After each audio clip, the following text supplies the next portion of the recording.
Dan Williams, da Bloomberg, afirmaria que a Síria se tornou uma possibilidade mais viável. É mais provável que façamos paz com Israel do que com a Arábia Saudita? Quando isso vai acontecer? Você deixou isso implícito em suas palavras agora. Que Israel pode estar preparado para devolver o território sírio que tomou após a queda de Assad em um acordo com a Síria. Não quero adivinhar, mas nós aceitaremos a Síria nas negociações de paz e normalização no Oriente Médio, como mencionei. Da mesma forma, também receberemos os sauditas. Nós queremos ter boas relações com todos os nossos vizinhos, sim, no mesmo nível. Obrigado. Sim, por favor. Alex.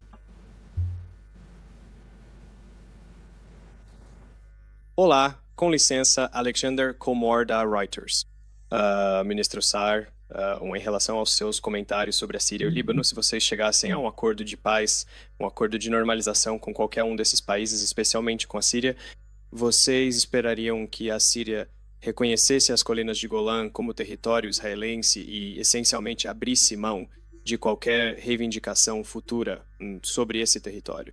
Obrigado. Com relação à nossa posição sobre as colinas de Golã, está muito claro, como eu disse anteriormente, que a lei israelense foi implementada lá em 1981, há cerca de 44 anos, e em qualquer possível acordo futuro, ela continuará sendo parte do Estado de Israel. Laser Berman, do The Times of Israel. Olá, Ministro das Relações Exteriores Saar. É bom vê-lo novamente. Gostaria de levantar duas questões. Em primeiro lugar, no que diz respeito aos esforços de normalização com a Arábia Saudita, qual é a sua opinião sobre até onde o governo deve ir? Até que ponto você preferiria que Israel avançasse na criação de um Estado palestino, considerando que isso é um pré-requisito para um acordo com a Arábia Saudita? E, em segundo lugar, sobre a violência dos colonos mencionada esta manhã, temos vivido meses de agressões direcionadas aos palestinos e não ouvimos muito do governo. E o que acontece quando isso é direcionado aos soldados da IDF? E instalações das FDI, começamos a ouvir muitas condenações por parte deste governo. Não deveria ter havido uma condenação muito mais forte do governo anteriormente, quando palestinos estavam sendo atacados, e a polícia e o exército israelenses não deveriam ter agido de forma mais enérgica para que isso não chegasse a esse ponto? Obrigado. Sobre a segunda pergunta, qualquer tipo de violência por parte de civis não é permitida. A tarefa, mas a autodefesa em certas circunstâncias, mas é só isso. A tarefa das FDI e das forças de segurança é zelar pela segurança. E ninguém deve agir de forma independente e a revelia da lei.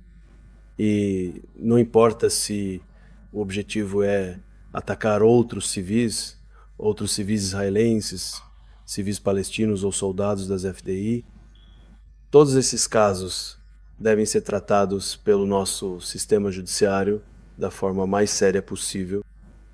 Com relação à primeira pergunta, nossa visão é que um Estado palestino ameaçaria a segurança do Estado de Israel e, portanto, devemos aprender as lições do que aconteceu aqui nas últimas 3 décadas.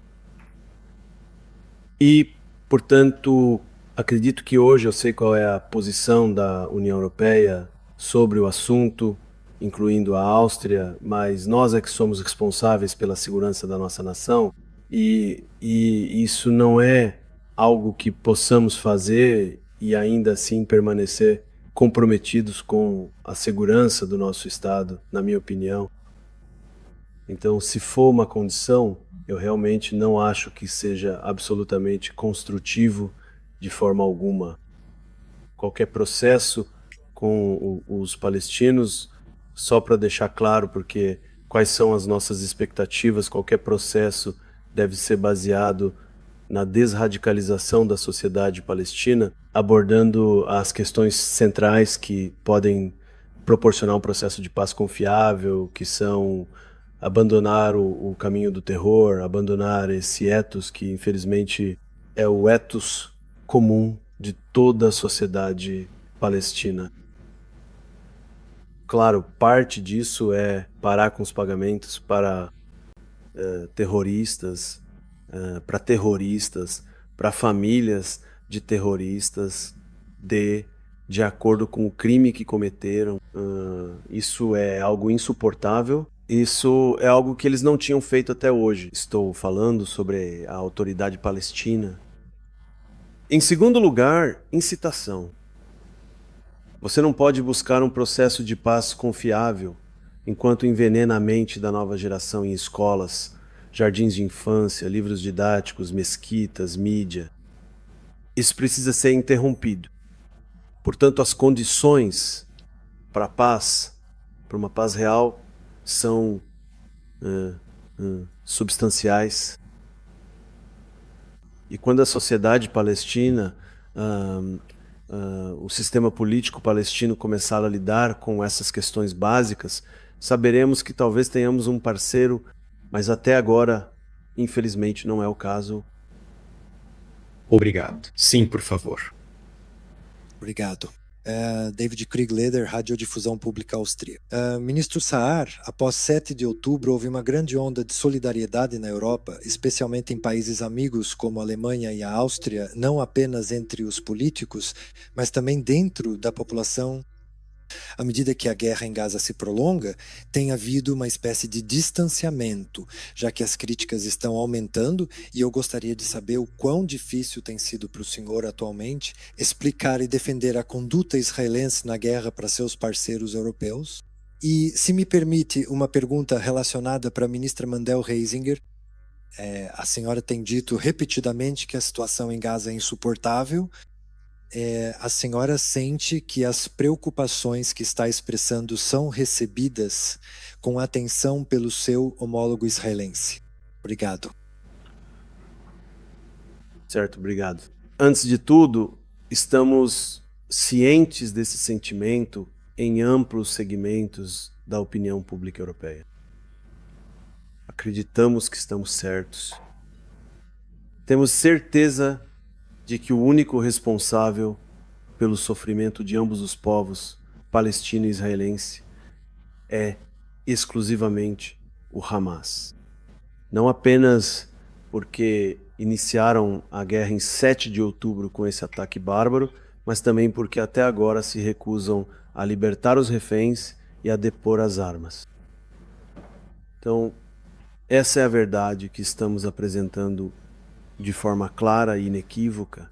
Não estamos de forma alguma menosprezando ou desvalorizando preocupações em relação às necessidades da população civil.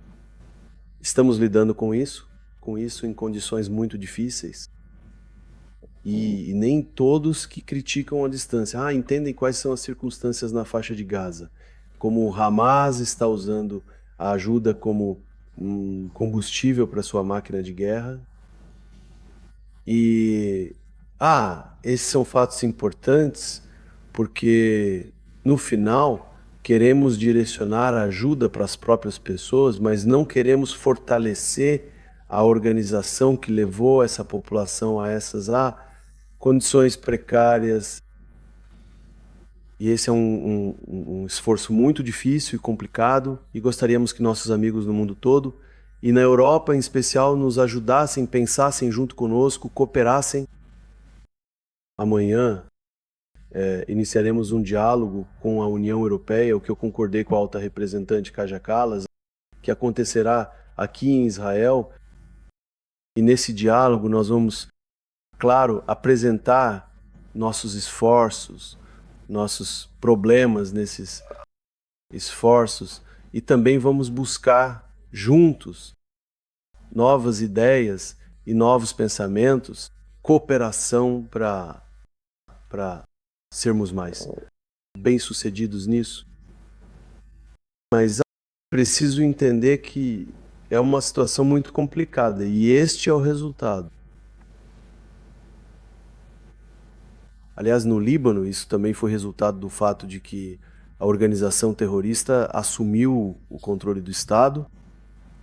Na faixa de Gaza não é uma organização terrorista, um Estado terrorista, uma organização terrorista que tomou um território, escravizou a população por sua ambição e uma ideologia insana.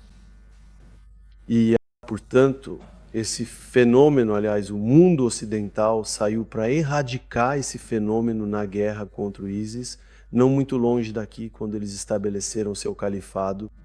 No final das contas, para acabar com o sofrimento das pessoas de todos os lados, é preciso erradicar essa tirania na faixa de Gaza. Vagen Sandwell, do jornal The Standard, da Áustria. A questão também toca na ajuda humanitária que vai para Gaza. Foi mencionado várias vezes que você estava insatisfeito com as circunstâncias anteriores em que o Hamas efetivamente transformou a comida humanitária em uma arma. Além disso, temos ouvido com bastante frequência nos últimos meses que muitos de seus parceiros ocidentais não estão satisfeitos com a situação atual envolvendo o GHF. Portanto, se nenhum dos lados puder chegar a um acordo sobre a distribuição de alimentos e assistência humanitária, por que não considerar uma terceira alternativa? E como poderia ser essa terceira alternativa? Nós não estamos excluindo a possibilidade de pensar em uma terceira opção. Estamos focados no objetivo. O objetivo é, repito novamente, atender às necessidades das pessoas sem fortalecer o Hamas. Qualquer caminho possível para alcançar esse objetivo, nós apoiaremos. Yes, sim. Olá, Sr. Saar, Ministro Saar, Nathan Odenhammer aqui do New York Times. Muito obrigado por realizar esta coletiva de imprensa. Também sobre o GHF, acho que tem algumas pequenas perguntas. Autoridades israelenses estão dizendo que o promotor militar está considerando uma apuração ou uma investigação sobre disparos ilegais contra palestinos, não nos locais, não nos pontos de distribuição, mas ao redor deles. Você está preocupado que as regras de engajamento em Gaza em geral e ao redor desses pontos de distribuição violem o direito internacional e você apoia uma investigação militar independente sobre isso? Então, uma segunda pergunta é: Israel, quantos fundos Israel está destinando ao GHF, se for para segurança ou para financiar a própria ajuda? Há relatos de que seria para investir mais alguns milhões de dólares nisso, então eu gostaria de saber exatamente quanto e o que você pensa sobre isso. E para você, ministro das Relações Exteriores, a Áustria está considerando também doar para o GHF e para a distribuição de ajuda em Gaza através desse sistema neste momento, e vai apoiar uma resolução da UE para isso? Obrigado. Obrigado. Como você sabe, o promotor militar é independente e você deveria... Pergunte a ela sobre o caso. Eu simplesmente não sei. E também em relação à sua segunda pergunta, não posso lhe dar o número. Talvez o ministro das Finanças possa lhe dar o valor. Eu não posso fazer isso. Não sei. Obrigado. Esta coletiva de imprensa já terminou. Obrigado.